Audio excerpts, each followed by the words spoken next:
أسعد الله مساءكم مشاهدينا، أهلا بكم لتفاصيل الحصاد. أهلا بك ياسر. وبداية الحصاد من الشأن التربوي، حيث شهدت امتحانات شهادة البكالوريا دورة جوان 2015 جملة من الانتقادات اللاذعة نتيجة سليب الغش التي عرفت تمشيا كبيرا، والتكنولوجيا التي استغلت من طرف شبكات متخصصة في تقديم إجابات فورية وسريعة للممتحنين بالتواطؤ مع أساتذة وأعوان أمن. تلفزيون النهار تقرب من إحدى الشبكات الناشطة على مستوى إحدى ولايات الوسط. أسامة حجو وجمال الدين بوشا في هذا التقرير. إنها 8:15 صباحا، 15 دقيقة فقط عقب توزيع مواضيع اختبار مادة الفيزياء. إننا في إحدى الساحات المقابلة لأحد مراكز الإجراء بإحدى ولايات وسط البلاد. لحظات من بعد تحصلنا على كلمة السر، فقصدنا إحدى مقاهي الإنترنت.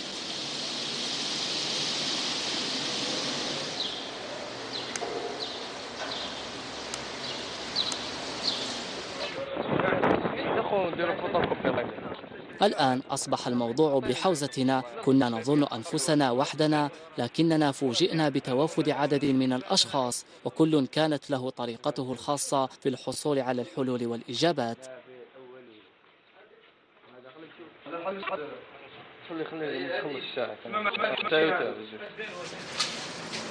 فضولنا دفعنا لاختراق أفراد هذه الشبكة، وبوساطة من أحد معارفنا دخلنا إلى مركز العمليات.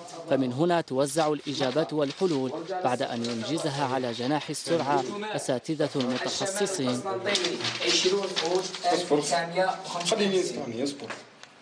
ما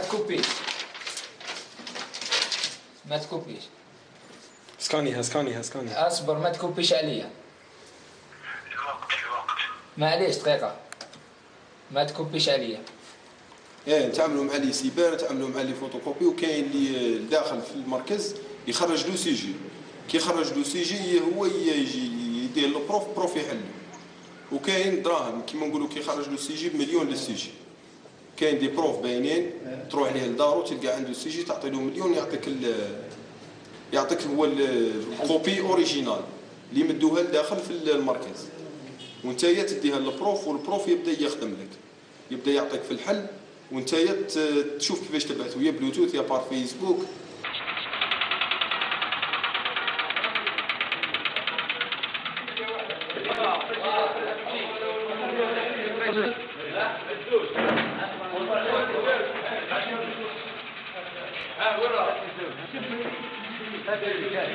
والمفارقة أن بعض الأولياء يدفعون أموالا طائلة مقابل الحصول على إجابات نموذجية من أساتذة تم انتدابهم من قبل الشبكة مقابل أموال تفوق 100 مليون سنتيم، لتنطلق عملية إرسال الأجوبة للممتحنين عبر تقنيات حديثة.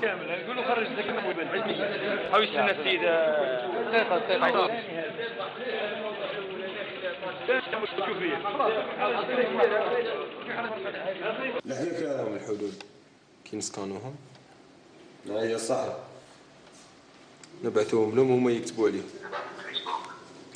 قولوا بعث لك يحيى، بعث لك يحيى من الفيسبوك. قال لي بعث لي فيسبوك. كاين كلايس مزيرة عندهم ياسر، كاينين كلايس لا مطلوبة يهضروا من كلاسة نورمال. تم على باله البروف بلي يكوبي ولا كاين البروف يعود مارق لهم بلي يكوبي ويخليه. كاينين لا كلايس مزيرة نفس ما كانش. هذا راح نديروه الواحد راح يجوز الباك، فهميني؟ هذه يدخل في الودن، وهذه راح نلقى له في رقبته، فهميني؟ وهاو ليك ليكزومبل. وسائل تكنولوجية أخصيحة ومراجع ومقررات دراسية، إنها بمثابة خلية أزمة.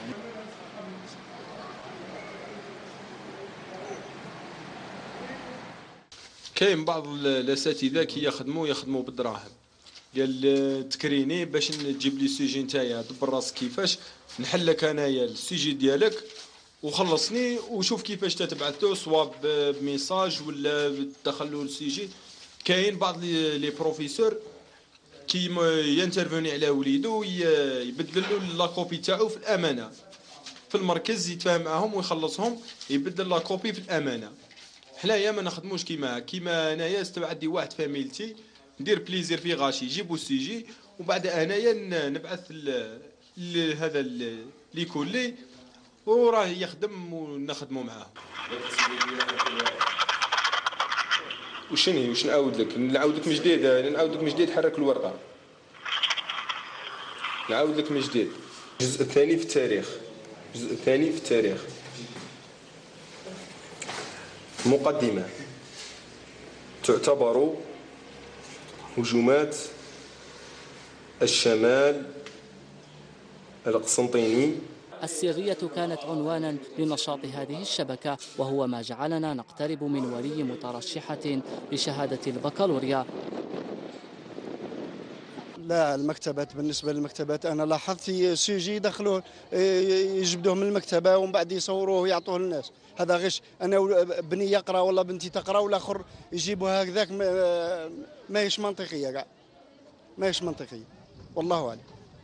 بكالوريا دورة جوان 2015 كانت دورة استثنائية، فهل ما حدث كان بشكل منظم ومدبر؟ هذا ما ستكشفه قادم الأيام. التاريخ كملته كومبلي. مشروع تشوف تريبوندي نورمال هاي في الكلاس. بصح تريبوندي نورمال بيها دايره البلوتوث تاع الشحن ما يفوقولهاش. كيفاش تريبوندي؟ ريبوندور اوتوماتيك. انا عيط لهذا التريبوندي وحده اوتوماتيك. هاي ديجا ريبوندات. هاي تسمع فينا.